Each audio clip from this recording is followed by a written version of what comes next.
I'm Jason with Born Handy, and today's video is about a product that I should have either built for myself a long time ago or bought for myself a long time ago.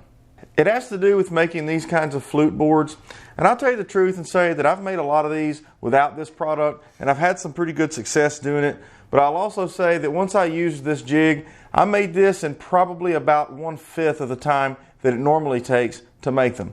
The way I would have done this before is I would have made this cut on this group and then pulled the next group in and made the same cut and on and on and on. And then once I had completed this cut on every single one, I would have moved on to this cut.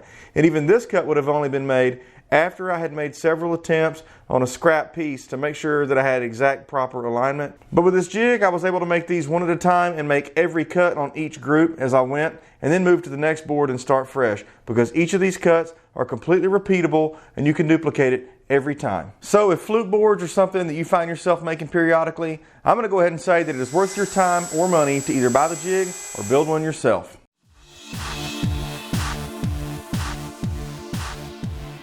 So I've been making some of these fluted boards, and I wanted to take a minute before I finish the last one and talk about this new jig that I bought from Rockler. I want to take a second to explain how it works and why I went ahead and bought it. Certainly I could have made myself a fluting jig, but I just don't seem to have a lot of spare time these days, so I bought this one. And this one's pretty well made, and I'm pretty happy with it, with a couple of exceptions. For instance, probably the single largest complaint that I have is that these fences don't have some sort of radius or indentation to allow my cutting bit to cut into the fence. They sort of become sacrificial. That's not a huge problem since I can make my own new ones, but with jigs that you're buying commercially made, I don't expect to have to do things like that. So I would like to see in the future that Rockler would incorporate some sort of additional fence, or maybe just make this one so that it does reach around and allow your bit to pass through without actually making contact with the fence.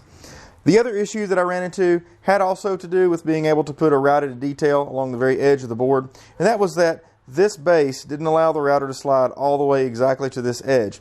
So I had to take and drill mine out to allow for extra room to be able to do that.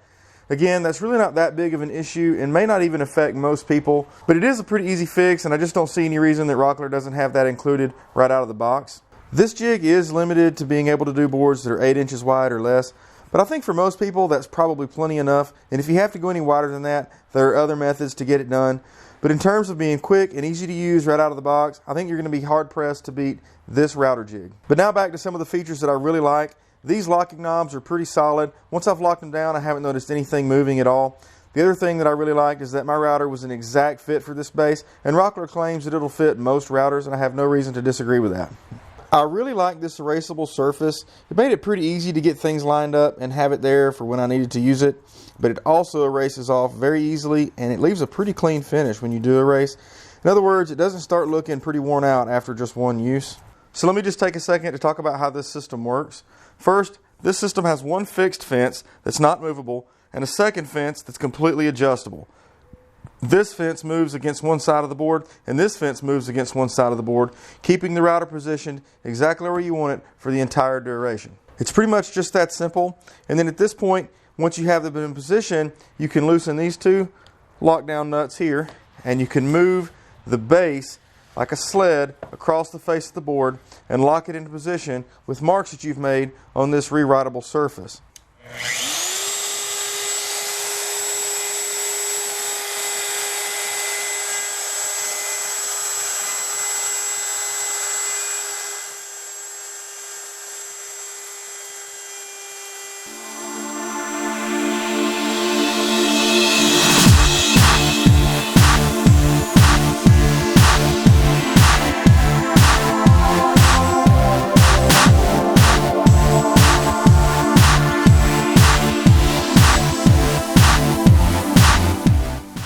So as far as I'm concerned, this jig is a good price, and it does exactly what they say it'll do, with a couple of issues that are actually pretty easy to get around.